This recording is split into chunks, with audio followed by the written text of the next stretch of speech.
Wat is 'n volk en hoe word hy saamgestel? Is 'n volk 'n Bybelse konsep? Om ons meer hieroor te vertel, gesels ons nou met Dr. Jan Sleeboes nou. Hy was ook al 'n voorheen op ons program gewees. Dr. Jan, welkom hier so by Boer Media. Baie dankie Koet, baie dankie vir die geleentheid. Nou, dis altyd lekker om met Dr. Jan te gesels, want ons weet ons kan volksake praat. Ons hoef nie skaam te wees om daaroor te praat nie. Ek gaan nou maar oor terugslaan na oom Jan toe. En in ons terme sê ons partykeer mos, as ons in ons kultuur, as ons vir iemand oom sê, is dit eintlik 'n woord weetagting, as om hom op sy titel te noem. Ja, nee, dis 'n eretitel. Dis soos die Britse lord. Dis baie gelykstaande oom is soos 'n lord. Nou, maar ek gaan nou nie 'n lord wil wees nie, of hom wil sien as 'n lord nie, maar ja. Nee, dis kan nie, want dis 'n verkeerde volk. Ja, korrek. Ons gesels nou veral oor volksverootmoediging, en ek weet dis nou 'n konsep of 'n ding wat ons in ons volk tot aksie wil dryf, maar ons het nodig om te moet verstaan, hoekom moet 'n volk verootmoedig? En as ek mos nou in my binnekamer in my huis verootmoedig, is dit dieselfde. Ja, nee, verootmoediging is 'n Bybelse konsep. Dit is maar selfondersoek en ja, dit is maar gebed met die Here. Maar daar is 'n verskil tussen persoonlike verootmoediging en volksverootmoediging. En as dit mense nou baie eenvoudig kan stel, persoonlike verootmoediging hou verband met jou saligheid, jou verhouding met die Here en uiteindelik jou saligheid. So dis baie belangrik om persoonlik te verootmoedig en mense self te ondersoek vir jou sondes, die sondes wat jy doen en berou te hê en alles. Maar 'n volk kan ook verootmoedig. Ek dink ek moet vir jou die teks gee, baie bekende teks van 2 Kronieke 7 van vers 13 tot 15 waar hy sê basies, as ek 'n onheil oor julle bring, as my volk afvallig raak van my, en hy praat van sy volk, en ek bring onheil oor hulle, volgens my verbondsbeloftes, ek straf hulle tot besinning. Hulle moet dis die doel van die straf is besinning en bekering. So ek straf my volk, en soos ek 'n onheil oor hulle bring, en hulle verootmoedig voor my, die volk verootmoedig voor my, dan sal ek hulle gebede verhoor en ek sal hulle genees. So dis 'n bekende teks en dit is die konsep van 'n volk. Nou volksverootmoediging hou verband met persoonlike verootmoediging en dit gaan ook saam daarmee, maar dis nie sinonieme nie, dis nie dieselfde ding nie. Want soos ek sê, persoonlike verootmoediging hou verband met my saligheid, terwyl volksverootmoediging nou nie met my saligheid direk te doen het nie. Dit het te doen met die eer van God. Want volke is geroepe om die eer van God te dra. En as ons afvallig raak van God, dan dra ons nie meer sy eer nie. So as ons nou weer herstel word, dan moet ons voor die Here buig en sy heerskappy aanvaar oor ons en dit ook bely voor die mense, soos hy sê. En dan moet die volk self ondersoek doen. Nou waaroor moet die volk self ondersoek doen? Dit gaan, ek moet oor my sondes, ek ken my sondes, ek moet oor my sondes self ondersoek. Maar is dit dan individualisties? Individualisties, ja. Maar 'n volk, daar's volksondes. 'n volksonde is 'n sonde wat deur die volk goedgekeur word, deur die kultuur, deur die volkskultuur goedgekeur. Moet hy goedgekeur word, of is dit 'n ding wat jy kan doen wat ook nog maar 'n sonde is, maar die volk het hom nie goedgekeur nie, maar hulle doen dit?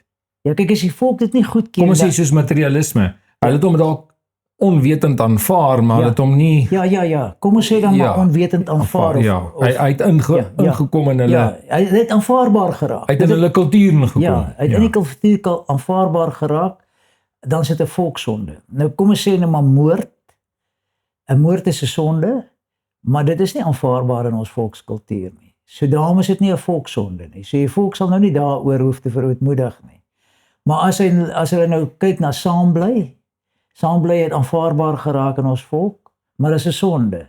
So dit is 'n volkssonde. Die volk is skuldig daaraan dat ons dit goedkeur. Ek gebruik nie die term goedkeur omdat Romeine 1 daai term gebruik, maar dit is meer as ons dit gaan eintlik oor wat aanvaarbaar geraak het. Dit is eintlik dink ek wat daai teks bedoel. So die blote feit dat as ek sê ag ja, weet wat is nog in 2026 ek kan nie regtig iets daaraan doen nie. Ja, laat julle maar saam bly, wat sal ons nou omgee? Ja. Is dit goedkeuring? Dit is inherent goedkeuring, maar ek meen in ons begrip sal mense sê ons het dit aanvaarbaar gevind. Ons het nou nie gedink ons sal daaroor 'n ding maak nie. En daar's baie sulke volksondes. Ons het 25 uitgesonder van hulle. Ek weet nie of ons miskien nou daarna toe moet gaan. Ons kan miskien later daar uitkom. Maar dit is die tipe ding wat ek van praat. Daar's baie dinge. En ons moet dit bely voor die Here as 'n volk. Ons moet ons sou graag wil sien dat dit in eredienste gedoen word. Ja, maar oral waar ons gaan. Maar jy wil nou hê dit moet in eredienste gebeur, maar baie min dominees praat oor volk, Afrikaners of boere as hulle preek. Ja. So is dit weet hoe kry mense dit dan nou dat dit in eredienste gepreek word binne in die volkskonteks, want dit wil ook lyk asof as ons kyk na kerke dat hulle nie meer in die volksstruktuur preek nie. Ja. Dit is Ja, dit is 'n fout. Dit is 'n vergeesteliking of wat is die woord wat hulle gebruik? Ja, vergeesteliking van die godsdienst. Dis 'n fout. Ek dink dit is onbybels om die volk dood te swyg in die erediens. Want dit is baie belangrik. Ons kan nou praat oor hoe dit in die Nuwe Testamentiese bedeling net so belangrik is soos wat dit in die Ou Testamentiese bedeling was. Ja, ek weet nie, miskien kan ek 'n teks daarvoor gee of 'n teks of 2. Ek meen daar's eintlik dis interessant, maar daar's die woord die Griekse woord vir volk. Daar's eintlik meer as een Griekse woord vir volk. Daar is 'n ethnos wat eintlik beteken heidense volke. Dis eintlik die term wat die Jode gebruik het om na die ander volke te verwys. As hulle na hulle eie volk verwys in die Grieks nou, dan praat hulle van Laos. As hulle in die Hebreëus na hulle eie volk verwys, dan praat hulle van Am. Maar as hulle in die Hebreëus na die ander volke verwys, dan praat hulle van Goy of Goyim. 'n Term wat ek dink ons al opgetel het by die Jode. Hulle praat nou nog van ons as die Goyim. In die Nuwe Testament is dit nou Laos en ethnos. Nou ethnos, soos die woord nou duidelik sê, is die oorsprong van ons woord etnies, of ethnic in Engels nou, ethnos in Grieks. En dit is nou, dit beteken, soos ek sê, volke, maar nie Israelitiese volke, die heidense volke. Hulle praat van die heidense volke. Nou daai woord ethnos kom, ja, ek weet nie 400, ek het die erns, dit kan nou nie getal onthou nie, maar baie in die Nuwe Testament voor. En dit word op sommige plekke word dit as volke vertaal in die 53 vertaling. En soms word dit vertaal as nasies, soms word dit vertaal as volk, net as enkelvoud. Jy kan hom enkelvoud of meervoud. Ek sal nou voorbeelde gee, soos byvoorbeeld by die sendingopdrag. Dan sê die Here, gaan na al die nasies. Verkondig my evangelie aan al die nasies. Nou daai woord is ethnos. Ons moet kyk na Matteus 21. Daar's 'n gelykenis van die landbouers wat baie bekend is van Jesus wat nou met die Joodse leiers praat en dan sê hy vir hulle ja, die ken die gelykenis waar hy nou mense aangestel het oor sy wingerd en toe hy sy vrugte wil kom haal, het hulle die een na die ander mishandel en doodgemaak en toe het hy sy seun gestuur en toe sê hulle sal my seun ontsien en toe het hulle die seun doodgemaak. Toe sê Jesus ja, ek praat van julle. Julle ek gaan hierdie verantwoordelikheid wat ek vir julle gegee het, die koninkryk van God, gaan ek van julle wegvat. En ek gaan dit vir 'n ander volk gee. Dis waar hy met enkelvoud vertaal word, maar ek reken persoonlik is verkeerdelik vertaal, want as jy dit met die res van die skrif vergelyk, dan sal jy sien dit is volke, soos wat Matteus 28 nou ook sê met die sendingopdrag. Dit is volke, wat die evangelie moet aan volke verkondig, nie net in een volk nie. En hy gaan volke in die plek van, hulle stel in 'n ander een, wat in Handelinge 15 van vers 17, eintlik van vers 13 tot 17 is, sê hy baie uitdruklik, elke volk oor wie my naam uitgeroep word. Elke volk, dit is alles etnos, hy praat die hele tyd van etnos. En nou die ander ding is, verder in Handelinge en in Romeine, praat hy baie plekke van die evangelie wat nou aan die heidene verkondig word. Nou daai woord wat daar as heidene vertaal word, dis ook etnos. So die bedoeling is nie dat dit net 'n massa individue is nie. Dit bedoel eintlik heidense volke. Dit moet aan heidense volke verkondig word. En dit is baie belangrik eintlik. Dit is jammer dat dit nou vertaal word as heidene, maar ons moet onthou dat in 1953 toe daai vertaling plaasgevind het, het hulle nie individualisties gedink nie. Die individualisme het ons eintlik eers daarna besmet. Daai het dit nog kwaai in volksverband gedink. En dit is hoekom, dit was nie 'n kwessie as die mense nou praat van heidene, dat die mense so gedink het, nee, dit is net 'n massa individue nie. So dit is ook hoekom hulle nou maar dit so vertaal het, maar dis interessant dat die nuwe 2020 Bybel vertaal het op plekke met heidene nasies.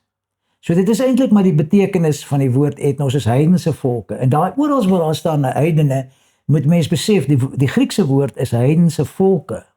En as jy dit besef, dan besef jy hoe word dit volke, hoe belangrik is volke in die Nuwe Testament ook.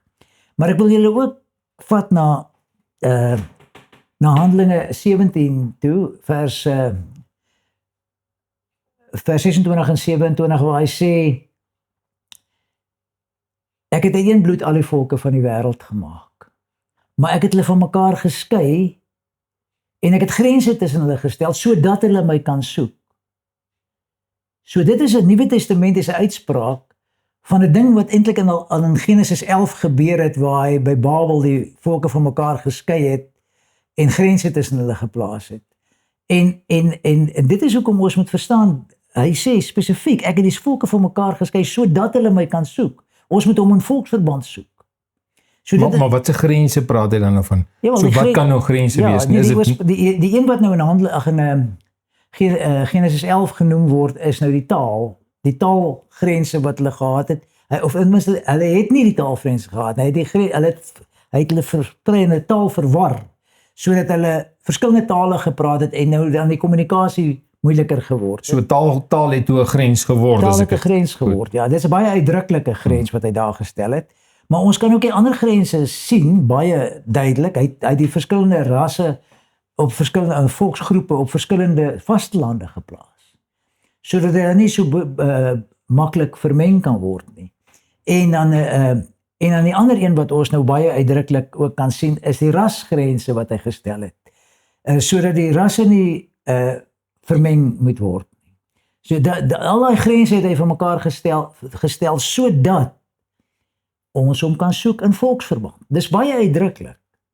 En ja, so dit is wat ek daaroor wil sê. Ek weet nou nie of ek al jou vraag... Ja, so ek wil nog steeds net gou vra nog, jy het nou vir ons verduidelik oor die volk, maar ons sukkel nog om te verstaan, hoekom sal ons predikante van die preekstoele af nie asof hulle in die Afrikaners of die boerevolk is praat nie? Hoekom is hulle bang en skaam om as 'n predikant in die Afrikanervolk te wil praat?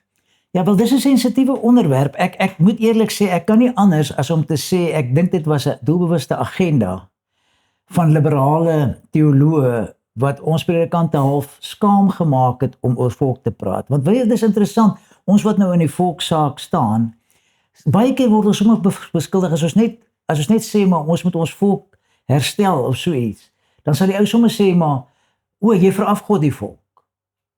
asof, jy weet, as ek nou my gesin wil in stand hou en beskerm, asof ek dan my gesin verafgod. Dit is eintlik, dit wys jou nie, daar's 'n agenda agter hierdie ding, wat maak dat 'n mens skaam is om oor volk te praat. En hy word doodgeswyg, deur die media word hy hard doodgeswyg, deur die liberale politici word hy doodgeswyg, en ongelukkig word hy van die preekstoel af ook doodgeswyg. En ek wil regtig 'n beroep doen op die predikante om hierdie ding mooi te oordink, selfondersoek te doen, die Bybel objektief na die Bybel te kyk, wat sê hy daar, en spesifiek oor volke, en gaan kyk na ethnos, na die, wat dit beteken, gaan kyk in Strong's sy leksikon, of watter leksikon julle ook al gebruik, wat beteken ethnos, en wat beteken, waar oral staan ethnos in die Bybel, in die Nuwe Testament, en hoe word klem op die ethnos gelê. Ek dink dit is 'n ding wat soort van half onbewustelik vermy word, omdat dit eintlik nie inpas in die nuwe wêreldorde, in die nuwe narratief nie. Maar dit is 'n groot fout, 'n ernstige fout. Jan, gee vir ons net gou 'n voorbeeld van volkssondes. Jy het genoem, jy praat van 2025, gee gou vir ons 'n paar van hulle. Wel, een wat ons seker daarom al van bewus is materialisme. Die Bybel noem dit mammon. 'n ander een wat ons ook goed ken is sabbatsontheiliging. Hoe tree ons op die Sabbat? Daar in Jesaja 58 sê jy moet jou voet terughou van die Sabbat. Jy moet nie jou gewone gang gaan op die Sabbat nie. Menseverering. Ons het al gesien, jy weet, ons vereer mense, sporthelde, mense wat suksesvol is, so sangers, ja. Ons geloftes, ons weet die Bybel is ernstig oor geloftes. As jy 'n gelofte gemaak het, moet jy hom hou. En ons voorgeslagte het geloftes gemaak wat ons moet hou. Drankmisbruik. Die Bybel praat van bagges. Ons bou 'n kultuur rondom alkohol. Ons kan nie meer kuier sonder alkohol. As ons nou mekaar, as 'n drankie in ons klimkoersskakies dan sê gesondheid. Wat beteken dit? Bou ons hoop op 'n ritueel of vra ons die Here vir gesondheid? Die TV, die selfoon wat die plek vat van huisgodsdiens, volkssonde. Dan kinderopvoeding. Dis 'n kritiese een. Ons moet die kinders in die vrese van die Here opvoed. En ja, ek kan baie daaroor sê. 'n Ander ding van kinderopvoeding is die staatskole. Wat leer die staatskole vir jou kinders? Is dit 'n sonde om jou kinders in 'n staatskool te sit? 'n Bietjie dink daaroor. Dan 'n ander een, luiheid en gemaksig. Dis ook 'n kultuurding. Ons leer ons kinders ook nie verantwoordelikheid as hulle klein is nie. So dan word hulle lui en dan lui groot, kom hulle nie uiteindelik het hulle nie verantwoordelikheid nie en ja, dit beteken nie veel vir die samelewing nie. Dan respek en eerbied. Kinders moet geleer word om ander mense te respekteer, ander mense se goed te respekteer. Ja, ek het eintlik so gesê, as jy nie jou kind leer om jou te respekteer nie, sal jou kind jou leer om hom te respekteer. As my bietjie dink daaroor. Dan ons verloon Christus. Hoe van ons het 'n belydenis? Is ons te skaam om sommer in gewone gesprekke ons afhanklikheid van die Here te bely en ons sy heerskappy? Dan vreesagtigheid. Ons is bang om ongewild te wees. Ja, of ook ons praat mekaar bang heeltyd. Ja. Dis ook 'n ander ding wat ek wil sê oor vreesagtigheid. Ons praat mekaar heeltyd bang. Ja. En ja, dit is so 'n passifisme, né? Dis ook een van ons vyand se maniere om ons te kry om nie vorentoe te gaan nie, om nie ons saak te dryf nie, en nie die vyand te bestry nie. Passifisme, ons is nie gemaak om passifisties te wees nie. Humanisme, ons is mensgerig. Mense se waardes is veel belangriker as God se waardes. Dit is dan, dit is nog wel lang goed wat ek hier het geskryf het, maar ek bedoel in kort. Statisme, ek het nou net daarvan gepraat, ons dink in terme van die marxistiese benadering, dat die staat die eenheid is waarbinne ons moet funksioneer as 'n samelewing. Dis nie Bybels nie. Die Bybel leer die volk is die samelewing, die eenheid. So ons moet 'n bietjie dink daaroor en ons moet dit regstel. Louheid is die Bybel sê so, maar ons is nou nie, dis nie so ernstig nie, jy weet, ek bedoel, ons maak maar soos ons wil. Die geluksgod, afgesien van dobbelary, is daar natuurlik nou ook ander goed. Ek meen, ek krap nou seker waar dit nie juk nie, maar kom ek sê vir jou, ons wens mekaar geluk met ons verjaarsdag. Dink bietjie wat beteken dit. Ek bedoel, ons wil mos nou nie geluk, as is nou geluk, ons het 'n prestasie om 'n jaar ouer te word, of wil ons hê, moet geluk en voorspoed kom. Maar as ons geluk en voorspoed wil hê, dan moet ons vir die Here vra. Ons nie wens nie. Dis nie Bybels om te wens dat iets moet gebeur nie. Maar moet jy met 'n verjaarsdag dan eerder sê, ek seën jou, ja, ek bid dat die Here jou sal seën in die jaar wat voorlê. Ja, ek dink dis die regte manier om dit te doen. Dis mos waarop ons hoop vestig, op die Here, nie op geluk nie, of op 'n wens nie. So dis eintlik dan nou volgens om Jan nou tegnies verkeerd om te sê geluk met jou verjaarsdag. Ek dink so, ek bedoel, ek is bietjie te erg miskien, maar ek sê maar net soos, maar dink daaroor. Losbandigheid, hoerery, egbreek en aborsies. Dis 'n baie ernstige een. Sodomie. Ek meen, homoseksualiteit word nou aanvaarbaar gevind. Ek bedoel, ek sê weer, sondige mens. Ek sê nie jy wat homoseksueel is die groot sondaar in die wêreld nie. Ek sê dis 'n sonde. Net soos my sonde is sonde, soos jou sonde is sonde. Onthou dit net. As jy dit aanhou daarmee, dan hou jy aan met 'n sonde. Rassevermenging. Rassevermenging word in ons keelgate afgedruk deur die marxiste, deur ons vyande. Dit word in ons keelgate daar afgedruk, en ek vra vir die predikante om op te hou om dit te verswyg, dat dit 'n sonde is, om ter rassevermenging. Jy breek die grense wat God gestel het, breek jy af. Dis wat jy doen, dis 'n sonde. Hoogmoed en ydelheid. Ons wil altyd, as ons nou iets goeds gedoen het, dan dink ons is iets besonders. En ons wil ook nou mooier wees as die ander ou, of mooier kar ry, of jy weet, is dompel onsself in die skuld. Sukses, ons noem dit sukses. Sukses, ja. En luiheid en gemaksigheid het ek al genoem, ek het dit nou onder die kinderopvoeding genoem, maar dit is maar by groot mense die resultaat van tempelbeskadiging, né? Ons weet tatoeëermerke word spesifiek in die Bybel verbied. 'n Ongesonde leefstyl, dwelmmisbruik en drankmisbruik. Ons breek ons liggame af met daai goed. Godsdienstige verdeeldheid. Hierdie 1000 denominasies wat ons het. Almal met hulle eie leer en elkeen. Ek meen, dis natuurlik 'n ding waaroor ons moet bid. Ek weet nie hoe maak ek dit reg nie, want ek gaan nou nie dat 'n ander ou my vertel my kerk is verkeerd. Maar ek meen, dit is 'n regte probleem. Ons is geroepe, dit is baie beklemtoon, eensgesindheid. Gelowiges moet eensgesind wees. So hierdie goed is 'n sonde dat ons soveel denominasies het. En ja, dan is ek sê, ons is immers die liggaam van Christus, né? Dan afgode, ons het allerhande afgode wat ons het. Ons weet van sport, né? Ja, dis dit nou ook. Wanneer klassifiseer 'n ding as 'n afgod? As hy belangriker as die Here word. As hy belangriker as die Here word, of as jy jou vertroue op hom stel, soos geld.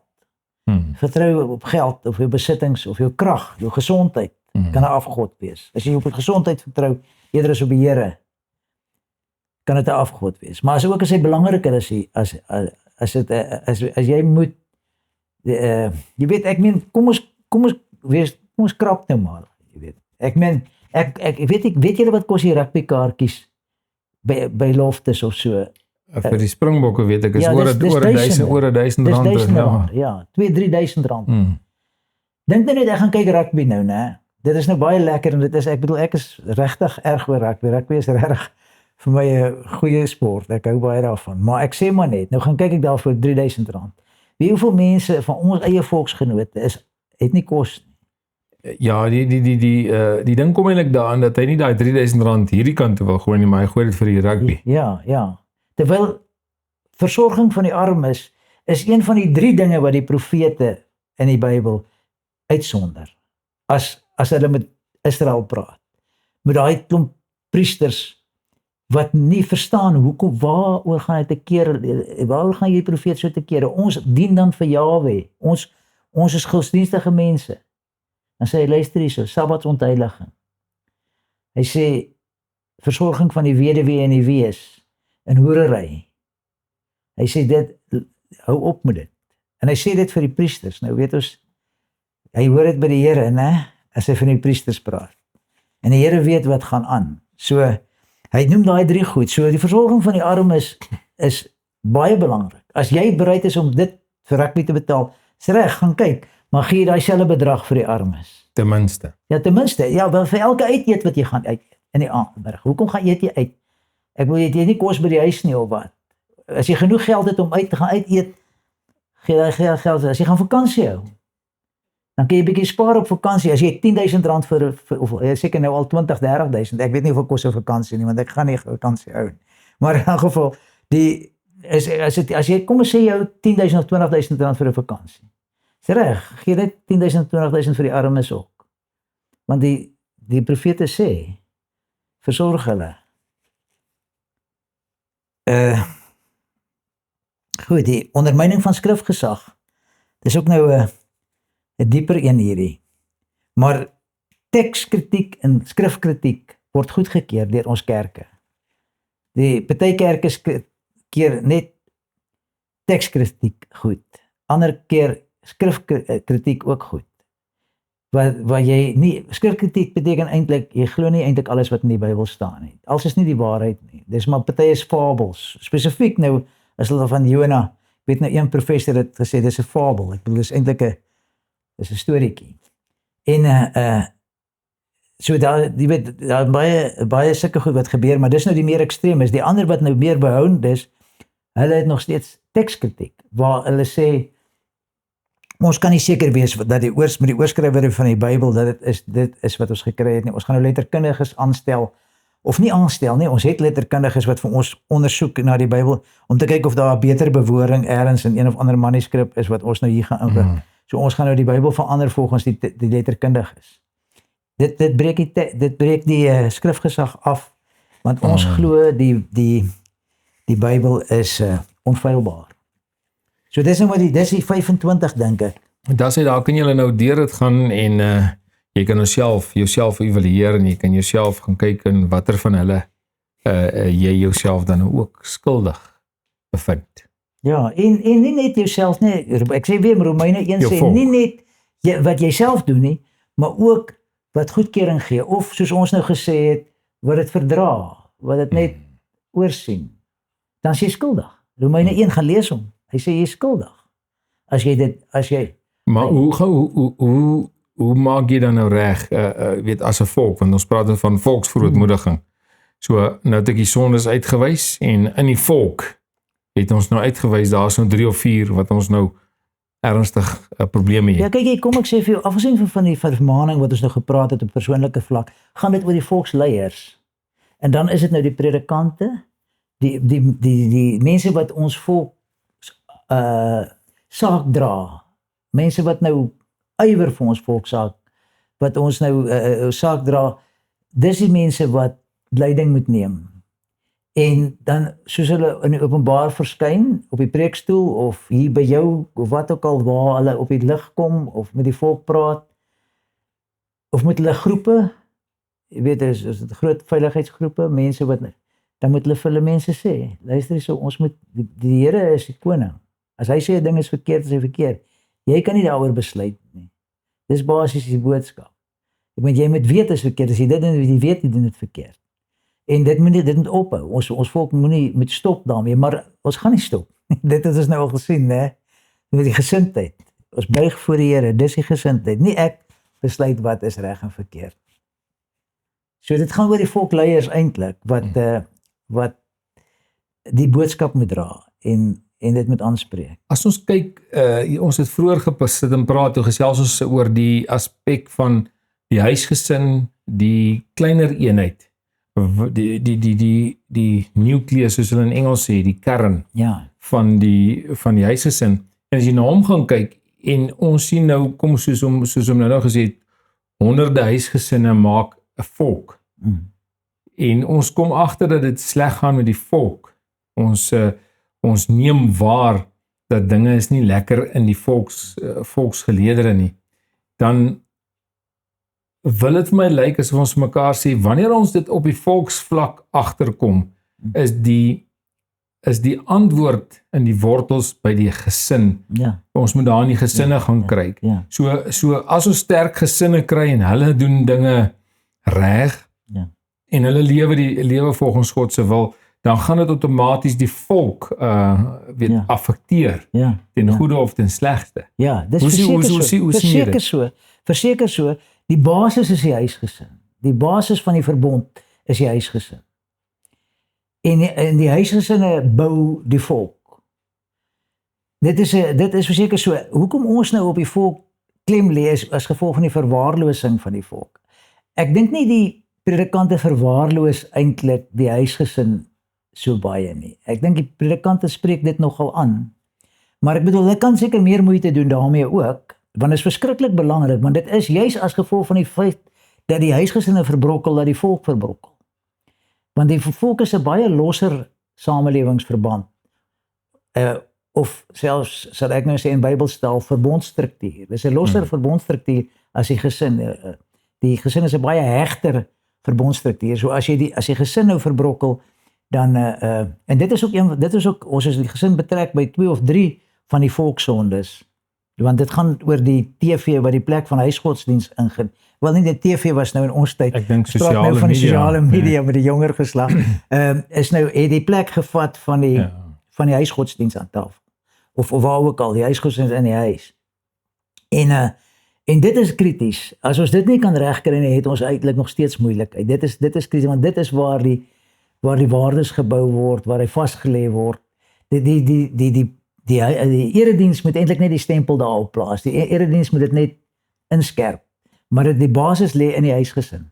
Maar as ons nou mense het wat sukkel of hulle skaam om die term volk te gebruik, maar hulle beskou hulle tog self as deel van 'n groter volk, as 'n kollektiewe groep, met sy eie kultuur, geskiedenis, geloof en taal, maar hulle wil nie uitkom nie, hulle wil nie betrokke raak in volksaktiwiteite nie, hulle wil nie opstaan en sê, maar wow, hier kom volksgenote, kom ons noem dit so, volksgenote by mekaar, ek wil ook daar gaan deelneem nie. Hoe gaan 'n mens dan met volksverootmoediging te werk, as mense identiteitloos leef? As hulle net glad nie belangstel nie. Wel, dit is eintlik hoekom ek graag die predikante moet dit aanspreek, maar sodat hulle bewus word daarvan. Maar ek meen, in die kleine is ons nou maar besig met hierdie en ek meen, dit is nou hoekom ons ook dankbaar is om op die lig te wees hier, so dat die mense kan kennis neem en dit mekaar kan bespreek. Ek weet nie regtig wat, dit is 'n lang pad.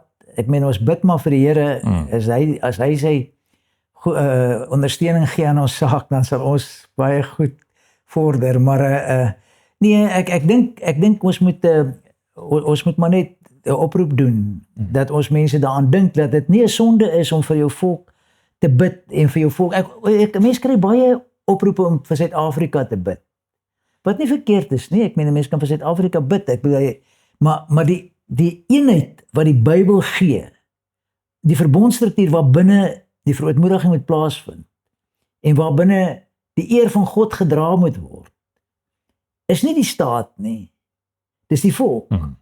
En dit is wat ons ook moet regkry, want ek meen dit is wat ons vyande vir ons leer.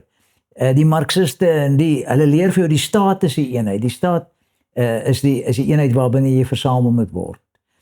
Maar dit is nie volgens die Bybel so nie. Ons het nou ook weer in aanloop tot ons gesprek hier, wat ons gesels oor is 'n volk, kan 'n volk volmaak wees? Kan 'n volk wees soveel so dat hy aan al die boksies gaan tik om in God se oë weer aanvaarbaar en sy seëninge kan beleef? En ons het toe nou gebruik die voorbeeld van ek het gepraat van die 1 miljoen ouens wat in 'n volksstaat neergesit word wat almal perfek is, volgens ons standaarde nou.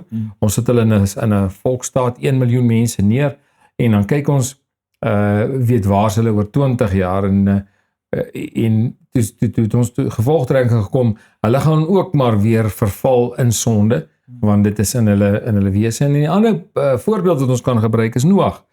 Noag was op die ouene die enigste ou oor gewees en God het hom gekies en gesê nee, maar jy uit jou uit gaan ek weer 'n nageslag bou wat hom moet dien en selfs daai nageslag het dit nie geslaag nie. Ja, Noag self het baie gou gevou. Ja, hy self. Nee, kyk, ons gaan danksy Adam en Eva het ons nou ongelukkig en sondig ontvang en gebore. So ons gaan nie sonder sonde wees. So wat sê ons nou vir mekaar is, as ons weet ons sit met volke en individue binne 'n volk wat foute maak, wat sonde doen.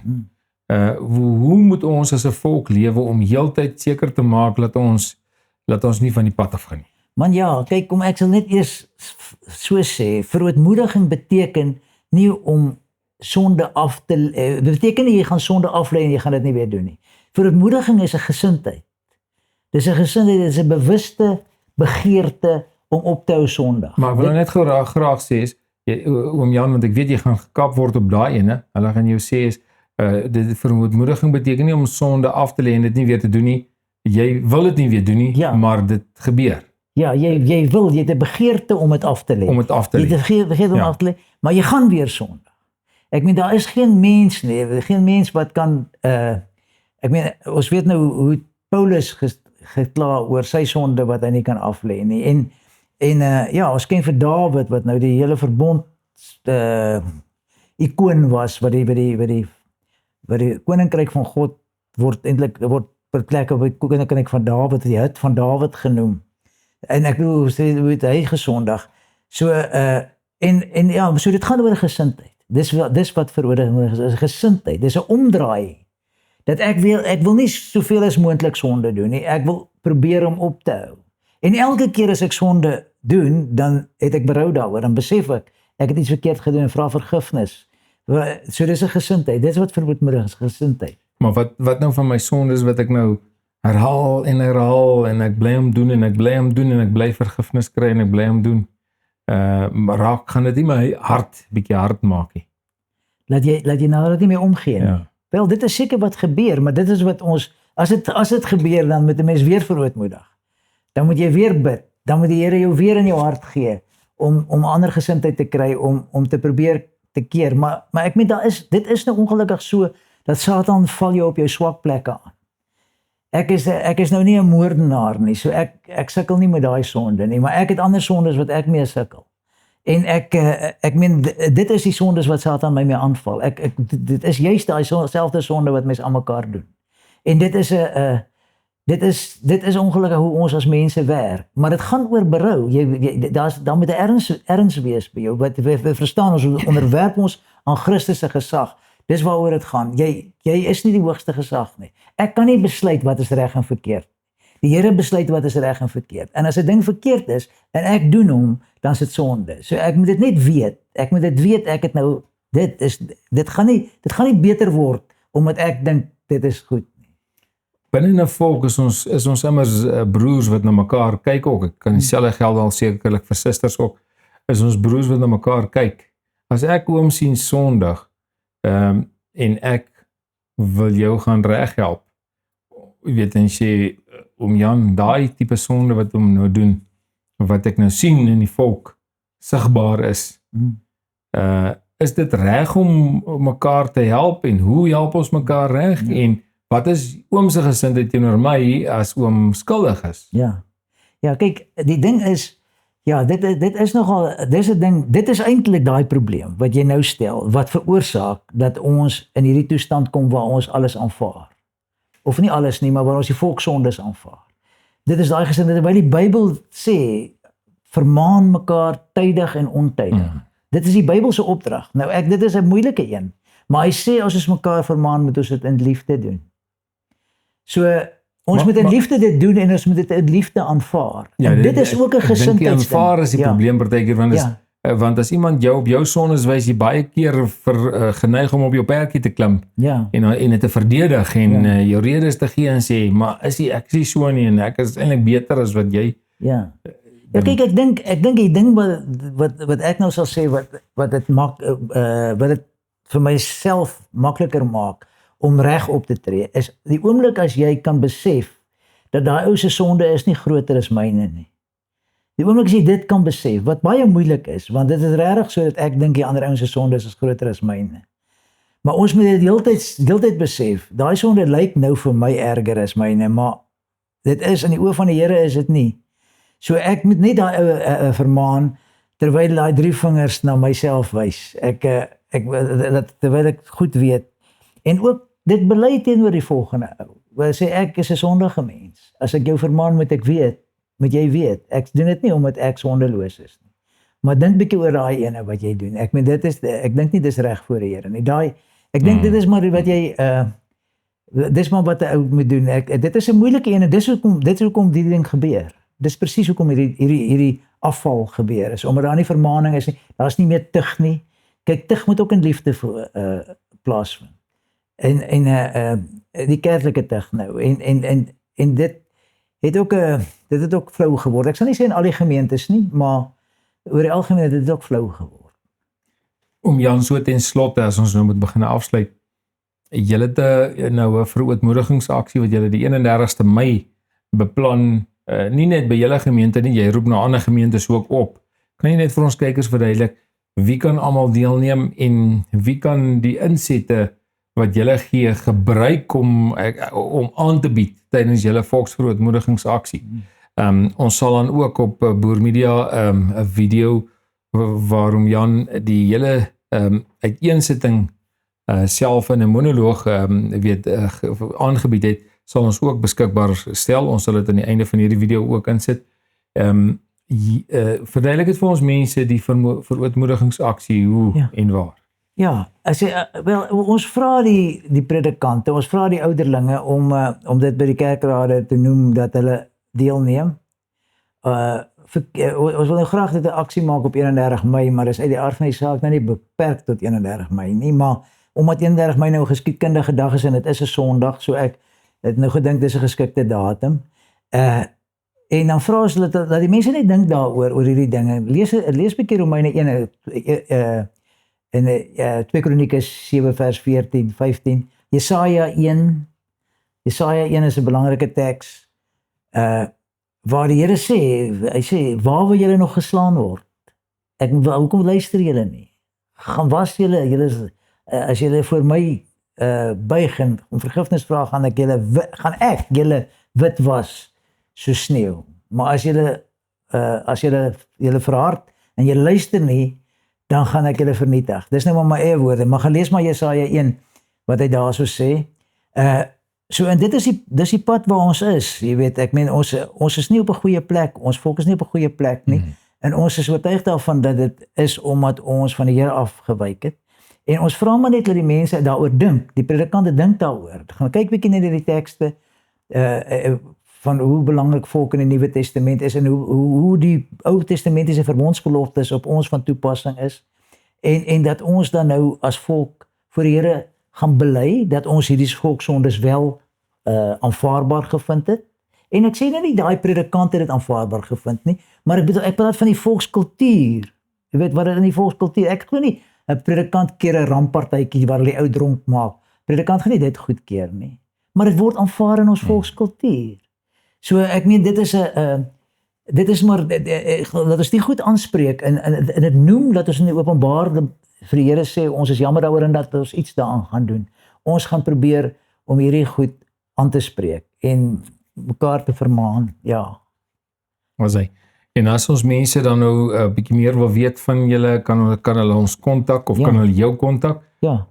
Julle het 'n webbladsy en wat se kontakbesonderhede is daar nog? Ja, ons het 'n webbladsy, ons het ook 'n e-posadres en WhatsApp nommers.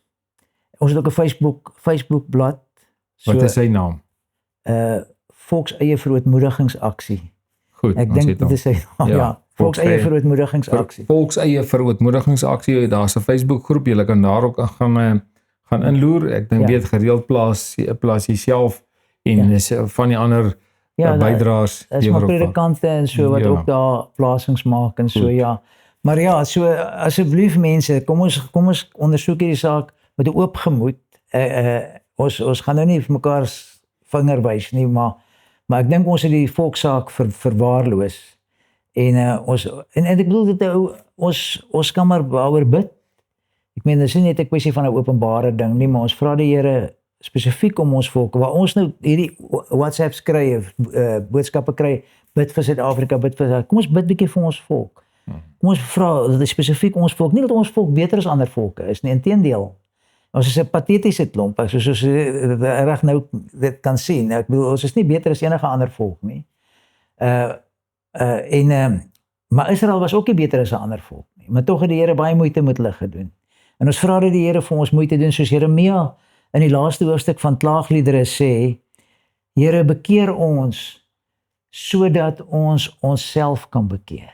Dit het hy daar gesê. En hy praat daar gesê van ons, praat hy van daai volk. Hy praat van sy volk wat hy daar sê wat bekeer. Jeremia se hy was ook nie sondeloos nie, maar sy gesindheid was reg. As hy van ons praat hy van die volk.